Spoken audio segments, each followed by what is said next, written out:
میری حافظ قرآن بیوی نے 100 بچیوں کو قرآن پاک حفظ کروایا تھا، مگر جب اس کی وفات ہوئی تو روز اس کی قبر پھٹ جاتی اور اس کی قبر سے دھواں نکلتا۔ میں روز اپنی بیوی کی نئی قبر بنوا کر آتا۔ لوگ پوچھتے کہ اس نے کون سا گناہ کیا تھا جس کی اسے سزا مل رہی ہے۔ میں نے اپنی ساس اور سالی سے پوچھا تو میری سالی روتے ہوئے مجھے اپنے کمرے میں لے گئی اور کمرے کا دروازہ بند کر کے اس نے مجھے ایک ایسی چیز دکھائی کہ میرا کلیجہ پھٹ گیا، کیونکہ میری شادی کو 6 سال گزر گئے تھے اور میری بیوی نہایت خوبصورت اور نیک سیرت تھی۔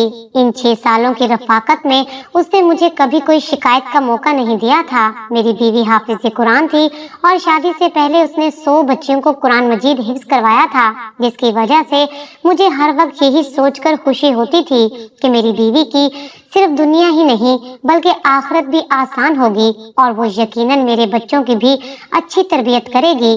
ہم دونوں میاں بیوی کو بچوں کا بھی بہت شوق تھا، مگر شادی کو اتنا وقت گزر جانے کے بعد بھی ہماری اولاد نہیں ہوئی تھی۔ اب میں مایوس سا ہونے لگا تھا اور ایسے موقع پر عموماً لڑکیاں سب سے پہلے نا امید اور دل برداشتہ ہونے لگتی ہیں، مگر میری بیوی اپنی اداسی ظاہر نہیں کرتی تھی اور صبر سے وقت گزار رہی تھی۔ پھر شادی کے اتنے سال بعد اللہ کو میری بیوی کا صبر پسند آ ہی گیا تھا اور ہمیں اولاد کی خوشخبری ملی۔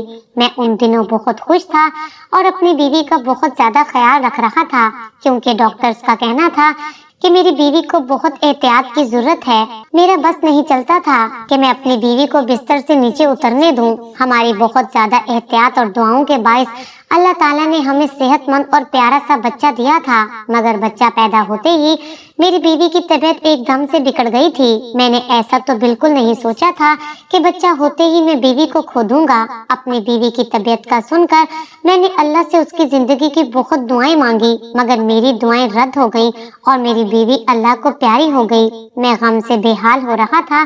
سب جاننے والے میرے لیے افسوس کا اظہار کر رہے تھے اور میں غم زدہ سا ایک کونے میں بیٹھا ہوا تھا۔ جب غسل وغیرہ دے کر تدفین کے لیے ہم قبرستان پہنچے تو آسمان پر بالکل سیاہ بادل پھیلا ہوا تھا اور دن کے وقت بھی ایسا لگ رہا تھا جیسے رات ہو گئی ہو۔ یوں ہی میری بیوی کو دفن کیا گیا۔ نہایت تیز بارش شروع ہو گئی اور ایسی طوفانی ہوائیں چلنے لگی کہ سب حیران و پریشان رہ گئے۔ بیوی کو دفن کرنے کے بعد ہم سب اپنے اپنے گھروں کو پہنچے تھے۔ مجھے ایسے لگ رہا تھا جیسے موسم بھی میرے ساتھ میری بیوی کی موت کا غم منا رہا ہو۔ رات دیر تک تیز طوفانی جھکڑ چلتے رہے تھے۔ میرا بچہ فی الوقت میری بیوی کے گھر والوں نے سنبھالا ہوا تھا اور وہ لوگ بھی میرے گھر پر ہی قیام پذیر تھے، اس لیے میں بھی بچے کی طرف سے بے فکر ہو کر اپنے کمرے میں اکیلا بیٹھا اپنی بیوی کو یاد کرتا اور اسے یاد کرتے کرتے میری آنکھ لگ جاتی۔ صبح کے قریب میں نے خواب دیکھا کہ میری بدحال سی بیوی بہت بری طرح رو رہی ہے۔ اپنی بیوی کو اتنی بری طرح روتا دیکھ کر میں تڑپ اٹھا تھا اور عین اسی وقت میری آنکھ کھل گئی۔ باہر طوفانی بارش اور ہوائیں اب تھم چکی تھی اور آسمان بھی صاف ہو چکا تھا۔ اب مجھے وہ خواب پریشان کر رہا تھا۔ میں نے ہمیشہ اپنی بیوی کو ہنستے مسکراتے ہی دیکھا تھا۔ اس کا اس طرح خواب میں رونا مجھے بھی بہت گھبراہٹ میں مبتلا کر گیا تھا۔ میں نے گھڑی پر وقت دیکھا تو فجر کا وقت تھا۔ میں نے اٹھ کر فجر کی نماز ادا کی اور اپنی بیوی کی مغفرت کی دعا کرنے لگا۔ ویسے تو مجھے پورا یقین تھا کہ میری بیوی جیسی نیک صرف نمازی اور حافظ قرآن عورت کو اللہ نے قبر کی تنگی سے بھی نجات دے دی ہوگی۔ میں نے دعا کے بعد اٹھ کر کمرے سے باہر جھانکا تو سب لوگ نماز پڑھنے میں مصروف تھے۔ میں نے اپنے بیٹے کا پوچھا تو میری بیوی کے بھائی نے مجھے بچہ لا کر دیا۔ وہ سکون سے سو رہا تھا۔ میں مطمئن ہو گیا اور کتنی دیر اپنے بیٹے کو سینے سے لگا کر بیٹھا رہا۔ اپنے بچے کو پیار دے کر میں گھر سے نکل کر سیدھا قبرستان پہنچ گیا۔ میں اپنی بیوی کے لیے قرآن پڑھنا چاہ رہا تھا اور کچھ رات والے طوفان کے بعد میں اس کی قبر کی حالت کا بھی اندازہ لگانا چاہ رہا تھا۔ میں قبرستان پہنچ کر اپنی بیوی کی قبر کے پاس پہنچا تو اس کی قبر کی حالت دیکھ کر میرے رونگٹے کھڑے ہو گئے تھے۔ میرا دل خوف سے پھٹنے والا ہو رہا تھا، کیونکہ جس عورت کو میں نیک اور جنتی سمجھ رہا تھا اس کی قبر پر ایسا عذاب آیا ہوا تھا کہ مجھ جیسا مضبوط سا مرد بھی اندر تک دہل گیا تھا۔ میری بیوی کی قبر پھٹی پڑی تھی اور اس میں سے دھواں نکل رہا تھا۔ وہاں اتنی تپش تھی کہ میرا وہاں کھڑا ہونا مشکل ہو گیا تھا۔ कोई मजदूर भी मेरी बीवी की कब्र बनाने को तैयार नहीं था। बड़ी मुश्किल से मुझे एक मजदूर मिला जिसने मुझसे 4 गुना ज्यादा पैसे लिए और मेरी बीवी की कब्र पर मिट्टी डाल दी। ये सब उस मजदूर ने दूर से खड़े होकर किया था। मैं घर पहुंचा तो मेरी हालत निहायत खराब हो रही थी। सबने मेरी हालत को बीवी से जुदाई का गम समझकर मुझे सहारा दिया और तसल्ली देने लगे, जबकि मैं हैरान था कि आखिर मेरी बीवी पर अल्लाह का अज़ाब क्यों आया था। वो तो नेक औरत थी। मेरी नजर में तो मेरी बीवी की ऐसी कोई गलती नहीं गुजरी थी। मैं सोच सोच कर पागल हो रहा था कि मेरी बीवी की असल हकीकत क्या है, और जब मुझ पर अपनी मरहूम बीवी की हकीकत खुली तो मेरा दिल फट गया था। मेरा नाम मोहसिन है। मैं अपने वालिदैन की इकलौती औलाद था। हमारे घर में कुल 4 अफराद रहते थे। मैं, मेरे माँ बाप और एक मेरी बेवा फुफ्फो जो मेरी दूसरी माँ जैसी थी। मैं जब कॉलेज में पढ़ता था तब मेरी वालदा का इंतकाल हो गया और हम 3 लोग बाकी रह गए। माँ को खोने का गम मुझ पर फिर भी बहुत भारी साबित हुआ था। मेरी माँ बहुत नेक औरत थी। मुझे मेरी फुफ्फो और मेरे अब्बा ने मेरी माँ का गम भुलाने के लिए बहुत सहारा दिया और हर वक्त मेरे साथ लगे रहते थे। वो दोनों कोशिश करते थे कि मुझे अकेला ना होने दें। मैं हमेशा से ही उनकी तवज्जो का वाहिद मरकज रहा था। फिर मैं भी कुछ अरसे बाद संभल गया और दोबारा से अपनी तालीम का सिलसिला शुरू कर दिया। मैं पढ़ाई से फारिग हुआ तो मेरे अब्बा और फुफ्फो को मेरी शादी का शौक सताने लगा। मैंने हामी भरी तो जोरों शोर से मेरे लिए लड़की तलाश की जाने लगी। तब मेरी फुफ्फो को अपने मरहूम शोहर के खानदान में एक लड़की का ख्याल आया जिससे फुफ्फो का अब भी मिलना जुलना रहता था। उन्होंने हमें बताया कि वो लड़की कम उम्री से ही बहुत संजीदा और नेक थी। उसके वालिदैन नहीं थे और वो 2 बहनें थी और सिर्फ एक छोटा भाई था। उसने बहुत बहादुरी से हालात का मुकाबला किया था और अपने दोनों बहन भाई को अकेला पाला था। हालांकि वो खुद बहुत बड़ी नहीं थी। वो नमाजी और हाफिजे कुरान थी। घर में बच्चियों को कुरान मजीद भी पढ़ाती थी और उसकी दुआ और उसके दिए हुए कुरानी तावीज़ात में बहुत असर था, जिसकी वजह से वो थोड़ा बहुत कमा कर अपना घर चला रही थी। मैंने ये सब सुना तो बहुत खुश हुआ। मैंने उसे देखे बिना ही उसके लिए हामी भर ली और फुफ्फो ने पहली फुर्सत में ही उसके खानदान के बड़ों से मशवरा करके मेरा रिश्ता उस लड़की से तय कर दिया और जल्द शादी भी तय कर दी। मेरा रिश्ता तय हुआ तो मेरी बीवी ने यही शर्त रखवाई कि वो बाद में भी अपनी बहन की शादी होने तक और भाई की तालीम पूरी होने तक उन दोनों की माली इमदाद करती रहेगी। मुझे इस बात से कोई एतराज नहीं था, बल्कि मैंने सोच लिया था कि अगर मुझसे भी कोई मदद हो सकी तो कर दिया करूँगा। रिश्ता तय होने के बाद हमारी शादी कर दी गई। मैंने अपनी बीवी को देखा तो उसका असीर हो गया। वो ना सिर्फ अच्छी सीरत की मालिक थी बल्कि बहुत खूबसूरत भी थी। उसके साथ चंद दिन रहकर ही मैं उसके बहुत करीब हो गया था। वो हमेशा दूसरों की मदद करने को तैयार रहती थी। मेरी बीवी ऐन मेरी फुफ्फो की बताई हुई बातों के जैसी ही थी। उसने कभी मुझे कोई परेशानी नहीं दी थी और मेरे आराम और सुकून का भी ख्याल रखती थी। हमारे घर में खुशहाली और सुकून था, बस सिर्फ औलाद की कमी थी। वो मुझे महसूस तो बहुत ज्यादा होती थी, मगर अपनी बीवी के सब्र से मुझे बहुत सहारा मिला हुआ था। हमारी शादी के तीसरे साल ही मेरे अब्बा वफात पा गए थे। अपने अब्बा की वफात और अपनी बे औलादी ने मुझे कुछ ज्यादा बेसुकून कर दिया था। मेरे अंदर सब्र और शुक्र खत्म होने लगा था। ऐसे में मेरी बीवी थी जो मुझे हर वक्त अल्लाह की मेहरबानियाँ और नेमतें याद दिलाती थी। वो मुझे सब्र की तलकीन करती रहती थी। मैं हैरान था कि वो एक लड़की होकर मुझे हौसला दिया करती थी। हालांकि हमारे खानदान वालों ने हमारा जीना मुश्किल कर रखा था कि हमारी औलाद क्यों नहीं हो रही, और मेरी फुफ्फो तो उठते बैठते ठंडी आहें भरने लगी थी और मेरी बीवी को बातें सुनाने लगी थी, यूं जैसे ये सब मेरी बीवी के हाथ में हो। मैं अपनी फुफ्फो को समझा समझा कर थक चुका था। उल्टा वो हम दोनों से ही लड़ने लगती थी कि हमें इलाज करवाना चाहिए ताकि हमारी औलाद हो सके। इसी परेशानी में वक्त गुजरता चला गया। जब हमारी शादी को 6 साल होने वाले थे तब हमें औलाद की खुशखबरी मिल गई। हम तीनों जैसे फिर से जी उठे थे। मैंने और फुप्पो ने मेरी बीवी का ख्याल भी बहुत रखा था और बहुत एहतियात की थी। मेरा बेटा ठीक ठाक और सेहतमंद पैदा हुआ था, लेकिन मेरी बीवी की तबीयत बिगड़ गई थी और वो मौत के मुंह में चली गई थी। ये सब बहुत अचानक हुआ था और मैं इस सदमे के लिए बिल्कुल तैयार नहीं था। अपने बच्चे की तरबियत के हवाले से मैंने और मेरी बीवी ने मुस्तकबिल के बहुत मंसूबे बनाए हुए थे, मगर मौत किसी के इरादों और मर्जी की मोहताज ही कब होती है। जिसका वक्त जब आ जाए उसे अल्लाह के पास लौटकर जाना पड़ता है। मगर अपनी बीवी की कब्र की अबतर हालत और उस पर आया आजाब मुझे धचका पहुंचा गया था। हर मुश्किल हाल में भी मैंने अपनी बीवी को साबिर व शाकिर देखा था। मुझे ढूंढने से भी कोई खामी नजर नहीं आती थी। मैं इतना तो जानता था कि अल्लाह ना इंसाफ नहीं है। ऐसा तो हो ही नहीं सकता कि मेरी बीवी के हकीकी अमाल से अल्लाह ना वाकिफ हो। मुझे हैरत और सदमा था कि मैं इतना अरसा अपनी बीवी के साथ रहकर भी उसे जान नहीं पाया था।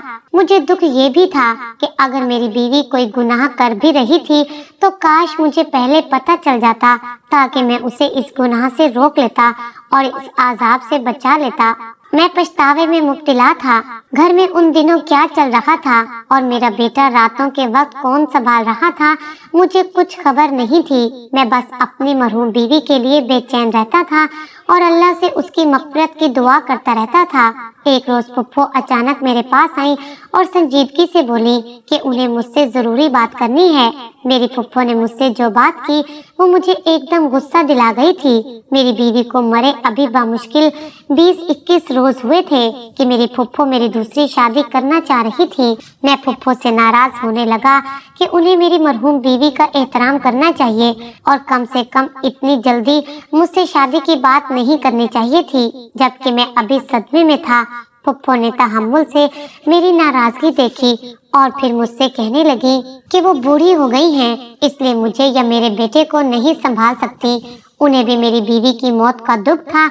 जब मैंने फुप्पो की इन बातों का कोई भी असर ना लिया तो फुप्पो ने मुझसे कहा कि बेटा ठीक है, तुम अपना बेटा खुद संभालो या फिर अपना बेटा उसी को दे दो जो उसे दिन रात माँ की तरह संभाल रही है। मैं फुप्पो की बात पर हैरान हुआ था कि मेरा बेटा कौन संभाल रहा था, क्योंकि मेरे अंदाजे के मुताबिक तो मेरे बेटे को फुप्पो ही संभाल सकती थी। मगर जब मैंने यही सवाल फुप्पो से किया तो उनके जवाब ने मुझे बिल्कुल लाजवाब कर दिया था।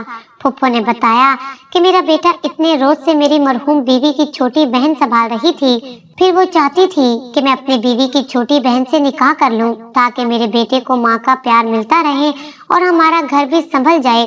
मैं फुप्पो की बात मानने को तैयार नहीं हो रहा था। मैं अपनी बीवी की जगह किसी को देने के लिए अभी तैयार नहीं था, मगर फुप्पो का दिन ब दिन मुझ पर जोर बढ़ता जा रहा था। वो हर दिन मुझे मेरा बेटा दिखाती थी, जो नहा धोकर बिल्कुल साफ सुथरा होता था। फुप्पो की जिद थी कि मैं बेटे की खातिर अपनी बीवी की बहन से निकाह करूं और उसे हमेशा के लिए अपने घर में रख लूं। मैंने अपने काम पर जाना शुरू कर दिया था। मैं सारा दिन घर से बाहर रहता और वापस आकर खामोशी से फुप्पो की जिद सुनता रहता था। एक रोज फुप्पो ने मुझे बताया कि मेरा साला मुल्क से बाहर जा रहा है। मैं चौंक गया। मुझे मेरी बीवी अपनी जिंदगी में ही बता चुकी थी कि उसके भाई की तालीम मुकम्मल हो चुकी है और वो नौकरी के लिए मुल्क से बाहर जाना चाहता है। मेरी बीवी कोशिश में थी कि उसके भाई के बाहर जाने से पहले उसकी बहन की शादी हो जाए, ताकि वो बाद में अकेली ना रह जाए, मगर उसे कोई मुनासिब रिश्ता नहीं मिल रहा था। अब अपनी बीवी के भाई के बाहर जाने का सुनकर मुझे उसकी बहन का ख्याल आया था। तब मैं फिक्रमंद हो गया। अब मुझे ख्याल आ रहा था कि अगर मैं मजीद इनकार करूंगा तो मेरी साली मेरे बेटे को संभालने के चक्कर में सारी उम्र के लिए कंवारी बैठी रह जाएगी, या फिर उसकी शादी कर दी जाएगी और मेरे बेटे को संभालने वाला कोई नहीं होगा, क्योंकि फुप्पो तो वाकई बीमार और कमजोर हो गई थी और उनकी बिनाई में भी कमी होती जा रही थी। मैं सोच कर परेशान होने लगा और थक हार कर मैंने अपनी फुप्पो की बात मानने का फैसला किया और एक रोज काम पर जाने से पहले फुप्पो को जवाब दे दिया कि वो जैसा चाहती हैं कर ले, मुझे कोई एतराज नहीं है। मेरे जवाब ने मेरी फुप्पो को खुशी से निहाल कर दिया था। मेरे जाते ही शायद उन्होंने पीछे तमाम तैयारियां शुरू कर दी थी। मैं जैसे ही काम से शाम के वक्त वापस आया, ये देखकर हैरान रह गया कि फुप्पो ने मेरे निकाह की सारी तैयारी मुकम्मल कर ली थी। मैं तो वैसे भी इस बात के लिए खुद को राजी कर चुका था। तभी मैं खामोशी से निकाह ख्वां के सामने बैठ गया और अपने बेटे की खातिर ये निकाह कर लिया। निकाह के बाद मैं उदास था, अपने कमरे में बंद हो गया था। मुझे परेशानी थी कि न जाने मेरी ये दूसरी बीवी अपनी बड़ी बहन की तरह समझदार और खुश मिजाज थी या नहीं, और ये भी कि न जाने वो मेरा घर कैसे संभाल पाएगी। मुझे नहीं लगता था जैसे मेरा दिल अपनी पहली बीवी से मुतमईन था, वैसे दूसरी बीवी से भी कभी मुतमईन हो पाऊंगा। इस निकाह के बाद भी मेरे वही मामलात थे। मैं सुबह सवेरे काम पर चला जाता, शाम के वक्त घर लौटते ही अपने कमरे में बंद हो जाता था। मेरी दूसरी बीवी ने खामोशी से मेरा हर काम संभाल लिया था। मेरा कमरा भी अब बिल्कुल साफ सुथरा रहने लगा था। न चाहते हुए भी मेरा दिमाग इस बात को सोचने लगा था। और अजीब बात तो ये थी कि मैंने आज तक अपनी दूसरी बीवी को देखा तक नहीं था। मैं नहीं जानता था कि वो कैसी लड़की है, क्योंकि मेरी पहली शादी पर भी उसने मुझसे पर्दा किया था। क्योंकि मेरी बीवी दीनी मामलात की सब समझ रखती थी, इसलिए उसने अपनी बहन का मुझसे पर्दा करवाया था, और वो पर्दा आज उसी लड़की से निकाह हो जाने के बाद भी कायम था। एक रोज मैं काम से जल्दी वापस आया तो अपने कमरे में अपनी दूसरी बीवी को देखकर हैरान रह गया। वो अपनी बड़ी बहन से भी ज्यादा खूबसूरत थी, मगर ऐसा नहीं था कि मैं हुस्न परस्त था और मुझे उसका हुस्न मुतवज्जा कर रहा था। मुझे जिस बात ने उसकी तरफ मुतवज्जा किया था वो उसके चेहरे पर फैला सुकून और नरम तासुरात थे। उसे देखकर मुझे ऐसा लगा था कि जैसे वो अपनी बहन की मौत से भी खुश और मुतमईन हो। मैं ये बात सोचते ही अजीब कैफियत में गिर गया था। मैंने उसे गुस्से से देखते हुए सवाल किया कि वो इतनी मुतमईन किस बात पर है। मेरा सवाल यकीनन उसके लिए अजीब और गैर मुतवक्के था। वो हैरान और परेशान सी मुझे देखने लगी तो मैं मजीद बोला कि उसे अपनी बहन की मौत का अफसोस ही नहीं है, उल्टा वो उसकी जगह लेकर भी इतनी खुश कैसे रह रही है, जबकि उसकी बहन जवानी में मौत के मुंह में जा चुकी थी और उसकी आखिरत भी जाने कैसी होने वाली थी, क्योंकि उसको कब्र में अजाब झेलना पड़ रहा था। मैंने अपनी मरहूम बीवी का ये राज गुस्से में सोचे बगैर उसकी बहन के सामने बोल दिया था, मगर मेरी बात पर जब उसके चेहरे के तासुरात बदले तो मुझे अपनी गलती का एहसास हुआ और मैं चुप हो गया। मेरी दूसरी बीवी कुछ देर सदमे से मुझे देखती रही और फिर बुरी तरह रो पड़ी। मैं उसे रोता देखकर बौखला गया था। रोते रोते वो ऐसी बात बोलने लगी जिसने मुझे साकित कर दिया था। वो बार बार कह रही थी कि मुझे यही खौफ था कि बड़ी बाजी से अल्लाह ताला नाराज हो जाएगा और उसे सख्त अजाब देगा, मगर वो मेरी सुनती ही नहीं थी। मैं अपनी बीवी के अल्फाज पर दंग रह गया था। यानी मेरी मरहूम बीवी कुछ ऐसा करती थी जिससे उसकी बहन भी वाकिफ थी और उसे रोकती थी। जब मैंने अपनी बीवी से तफसील पूछी तो वो गड़बड़ा गई और बात बदलने की कोशिश करने लगी, मगर मैंने सब सच जानने के लिए इल्तिजा की तो उसने मुझे अपनी बड़ी बहन की असलियत बताई, जिसे सुनकर मेरे होश उड़ गए थे। उसने बताया कि मेरी बहन वाकई नेक लड़की थी और हाफिज कुरान होने की वजह से हर वक्त कुरान की तिलावत करती रहती थी। एक रोज हमारे मोहल्ले में किसी बच्चे को तकलीफ हुई तो उसकी माँ की परेशानी पर मेरी बहन ने जो ही कुछ आयत पढ़कर उस बच्चे पर फूंक दी, जिससे उस बच्चे को आराम आ गया। इस वाक्य के बाद मेरी बहन बहुत मशहूर हो गई कि वो नेक बीबी है जिसके पास बीमारी और तकलीफ की शिफा है। उसके बाद तो तरह तरह के लोग हमारे घर आने लगे और मेरी बहन तावीज के नाम पर कुरान की आयत लिखकर दे देती थी और वो लोग चंद रुपए देकर चले जाते और हमारा गुजर बसर होने लगा था। मगर मुश्किल हालात के लिए हमारे पास कुछ नहीं था। अचानक हमारे भाई का एक गुर्दा फेल हो गया। वो अस्पताल में जिंदगी और मौत की कश्मकश में था और हमारे पास उसके इलाज के लिए रकम नहीं थी। हम बहुत परेशान थे। उन्हीं दिनों एक मर्द मेरी बहन के पास आया। उसे बोला कि वो किसी लड़की से शादी करना चाहता है, मगर वो लड़की शादीशुदा है। वो चाहता था मेरी बहन ऐसा तावीज दे कि लड़की की तलाक हो जाए और वो उसे पा ले। मेरी बहन ने इनकार कर दिया क्योंकि ये गुनाह का काम था, मगर जब उस मर्द ने 1.5 लाख रुपए देने का कहा तो मेरी बहन ने भाई को बचाने के लिए न जाने कागज पर ऐसा क्या लिखा कि उस मर्द की ख्वाहिश पूरी हो गई और हमारे भाई का आसानी से इलाज हो गया। फिर तो हर आए रोज ऐसे ही लोग आने लगे जो नाजायज मुतालबे के लिए तवीज बनवाते और ढेरों पैसा पकड़ाकर चले जाते। एक रोज मैंने छुपकर अपनी बहन को वो तावीज बनाते देखा तो मेरे सर पर आसमान गिर पड़ा, क्योंकि मेरी बहन कागज पर कुरान पाक की आयत उलट लिख कर देती थी और ये काला इल्म था। मैं दुख से पागल होती बहन को रोकने लगी, उसे समझाने लगी कि वो तौबा कर ले। वो बोली कि अगर मैं ऐसा ना करती तो हमारा भाई कब का मर जाता। मैं इस बात पर गुस्सा हो गई थी। मैंने बहन को कहा कि इससे तो अच्छा था हमारा भाई मर जाता, मगर ये हराम काम ना करती। जिंदगी मौत तो अल्लाह ताला के हाथ में है। अपनी बहन को मैं बहुत समझाती रही, मगर अब वो लालच में आ चुकी थी। वो इतनी नेक थी कि रूहानियत पा चुकी थी, मगर उसने पैसों की लालच में सब कुछ गवा दिया था। उसकी जिंदगी अच्छी थी, वो नमाज कुरान भी करती रही और हत्ता कि उसकी शादी हो गई, मगर उसने वो गुनाही कबीरा नहीं छोड़ा और पैसा कमाती रही। मैं सब सुन रहा था। मेरी बीवी बोल रही थी कि मैं डरती थी कि अल्लाह ताला नाराज हो गया तो तौबा की मोहलत दिए बिना ही मौत दे देगा और सख्त आजाब देगा, और मेरा कहा सच हो गया। मैं गुमसुम हो गया था। मैं अपनी बीवी को इतना नेक समझता रहा और वो सिर्फ दुनियावी पैसे की लालच में इतना बड़ा गुनाह करती रही थी। और मेरे सामने बैठी मेरी दूसरी बीवी उस जैसी हाफिजा ना होने के बावजूद अल्लाह का खौफ रखती थी। अल्लाह ताला ने मुझे अब असल में नेक बीवी से नवाजा था।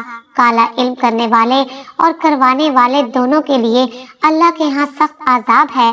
कभी भी किसी अपने की शदीद बीमारी में भी इस गुनाह का मुर्तकिब नहीं होना चाहिए, क्योंकि हो सकता है इस बीमारी के बाद जब उसे मौत आए तो वो उसकी निजात का जरिया हो।